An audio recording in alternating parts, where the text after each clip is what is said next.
Well, hello everybody. It is time for yet another smoke alarm unboxing slash review type thing. Um, so as you can see, we have a box here on my bed. Now, the alarm in this box was sent to me, well, I bought it from him, by a fellow member of the fire and smoke alarm community. I bought this from Michael, aka Bluegrass Sirens on YouTube. Um, he had he had posted the alarm that's in this box. He posted a picture of it in our Discord server, and he was like, "Yo, would any of you be interested in this?" And it's an alarm that I've been after for quite some time now. So yeah, I bought it from him. So let's go ahead and see what the alarm is, shall we? Let's go ahead and cut the tape. I'm using a pair of scissors because I'm a normie.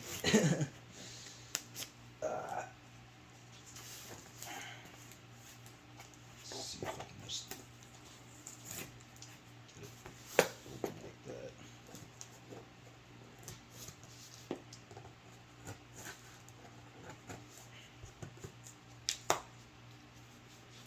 No, that wasn't enough.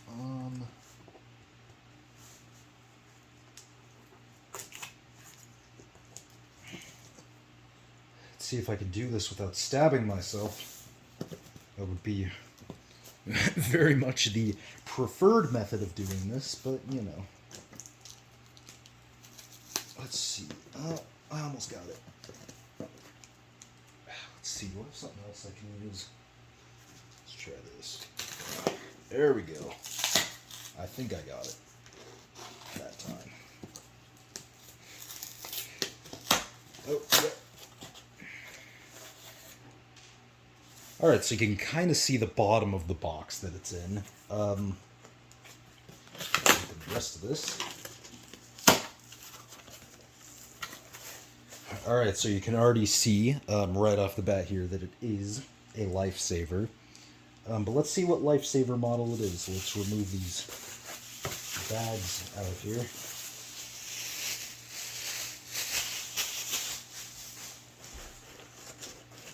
Let's move the box over to the side there. There it is, everybody. Let's zoom into it a little bit here. The Lifesaver 1200 AC smoke alarm. I have been after one of these for quite a long time now, and as you can see, obviously it is new in the box. So let's go ahead and open this thing up. I'll show you guys the box first. So there's the front of it, of course. You can see a picture of the unit right there. There is the back of the box right there. You can see model 1200, wire-in model. Of course, there it's just showing you where to place the alarm. Assembled in Hong Kong. There's the side of the box there. The other side of the box. And there is the top of the box, which is just kind of telling you about the warranty and whatnot. And then there's the bottom of the box, which is just the logo and model and everything. Alright, so let's go ahead and open this box up and take a look at the unit inside. Alright, so first off, we have got a California State Fire Marshal card thing, and on it, it is dated June 6th of 1978. Cool, cool. Let's put that to the side. Here is the manual, which I will try to remember to read through this later in the video. Yep, and here is the unit itself. There it is. Let's try taking the bracket off.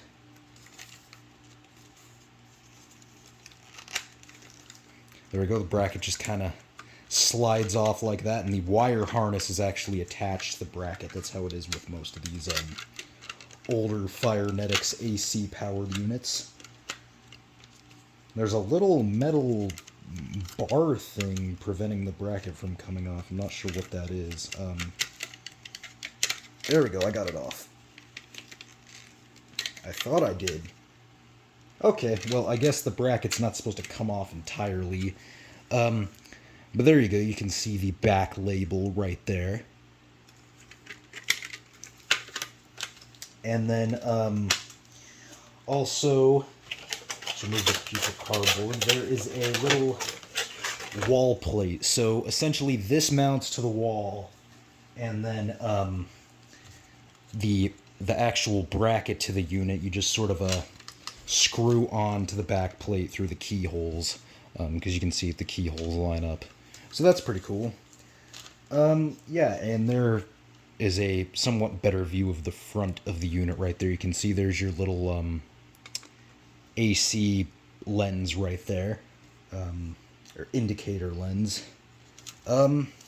Yeah, very, very cool. So let's move all this out of the way. Now, a little bit about this unit. These were pretty much the first AC-powered alarms ever made by Fyrnetics, and they were pretty much the AC-powered equivalent. Like, they were alongside the F900D, which you can see right here. Let me move it over a little bit. So there's the F900D. This is essentially the AC-powered version of this. And, yeah... there are also a couple other variants of this, I believe. There's a 1210, which is this, but it uses a line cord, and there's also some other version that's got, like, I don't know, it's got like a transmitter or something in it, but I know that there's definitely some other versions of these. I'll have to go through some of the old Lifesaver patents that I have. But yeah, these are very, very cool units, and they were later preceded by the 1205s.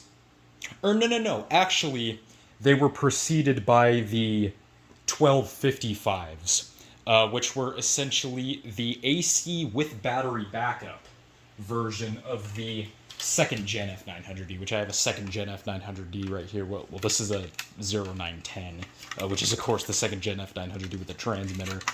But the 1255s were kind of went along with these. Like, they had like the same shape as these, but they had a test button and they were AC with battery backup. Now, I actually used to have a 1255, but mine was very used. It was extremely yellowed and it didn't come with a bracket or a harness or anything. I actually gave that one to my friend Luna.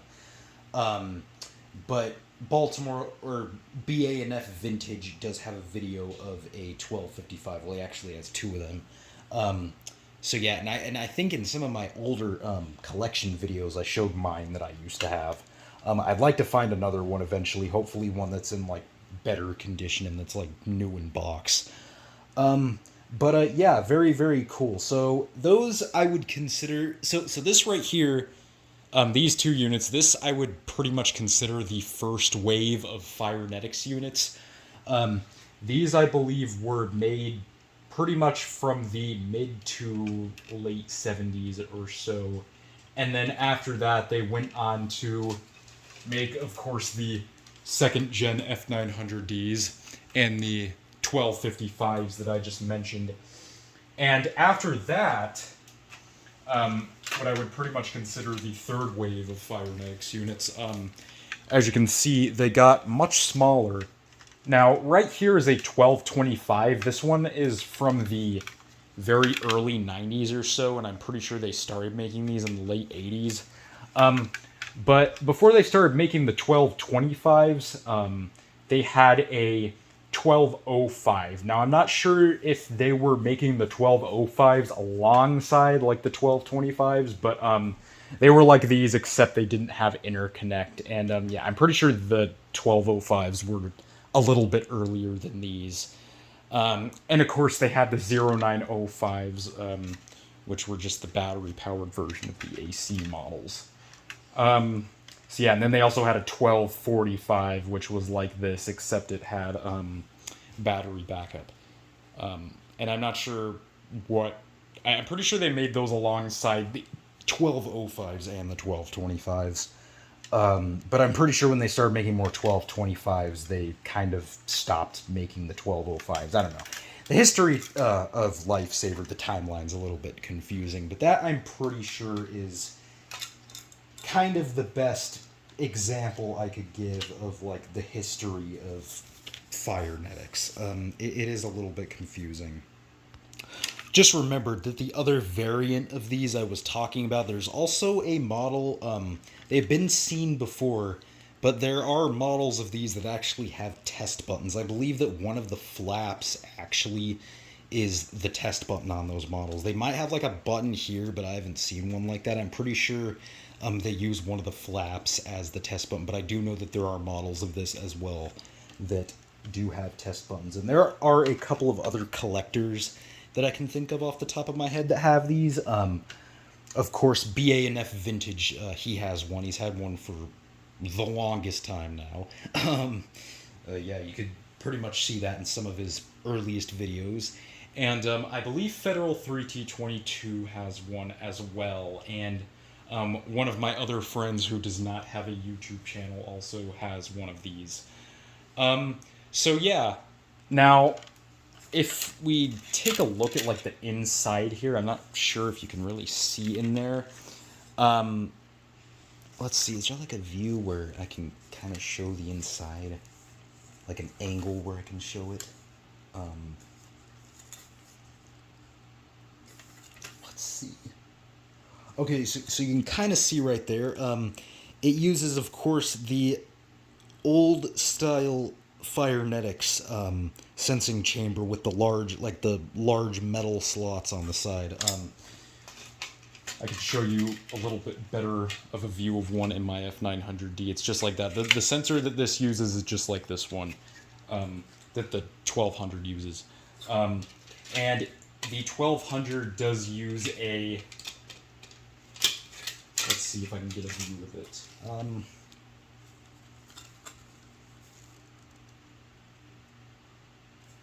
Okay, so you probably can't see it, but it does use... Yeah, you can't see it, but it does use a Kobishi CLB-26 vibratory horn. Just like the horn that the old Fyrx units had, the AC buzzer units, and the... what else used those? I believe the older probe AC powered units use those as well, and then there's something else that used them, but I can't remember what it is at the moment. But yeah, very, very cool unit. I think I've pretty much gone over everything there is to go over about it. I am going to go ahead and get this thing wired up, and we're going to give it a test. So I'll be right back. Alright, so as you can see, we have got our detector wired up here. So let's go ahead and plug it in. Hopefully it does not false. That would be really nice. Alright. Probably need to move it a little closer here.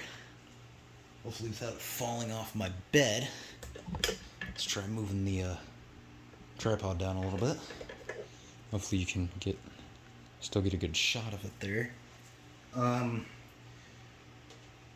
Alright, so I'll shut that fan real quick. Alright, so here we go. 3, 2, 1.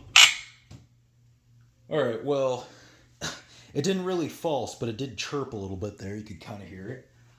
So let me go ahead and get my smoke spray,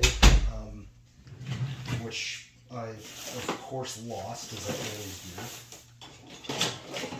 do.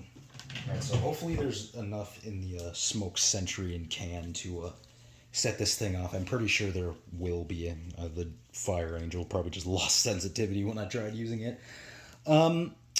But yeah, let's go ahead and set this thing off in 3, 2, 1.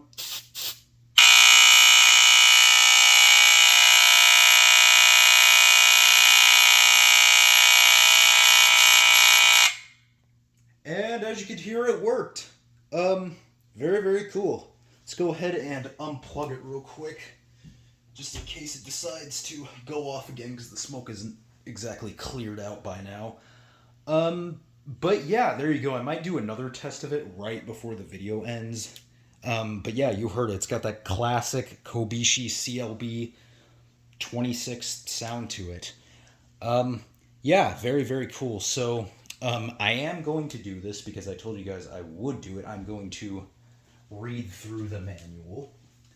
And I think I'll do another test of it right before the video ends, like I said.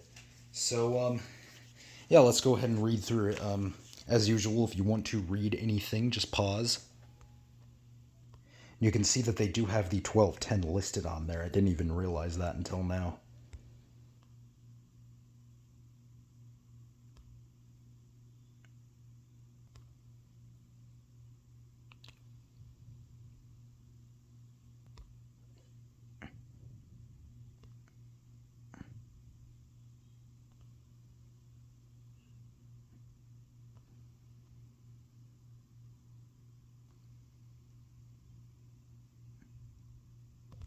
That looks like just a blank page there, so skip to the next one. Come on. There we go. And then that's it. So, yeah, and also inside the manual on one of the pages came with this thing. I guess this is a warranty registration card or something like that. Yeah, that's what I'm assuming it is. But yeah, that's pretty much it. I think I've gone over everything. I tested it. Oh yeah, I was going to test it one more time before I ended the video. So let's go ahead and do that. I will test it one more time for you guys. Go ahead and plug it back in. It's probably going to beep again. Yep. All right, here we go. 3, 2, 1.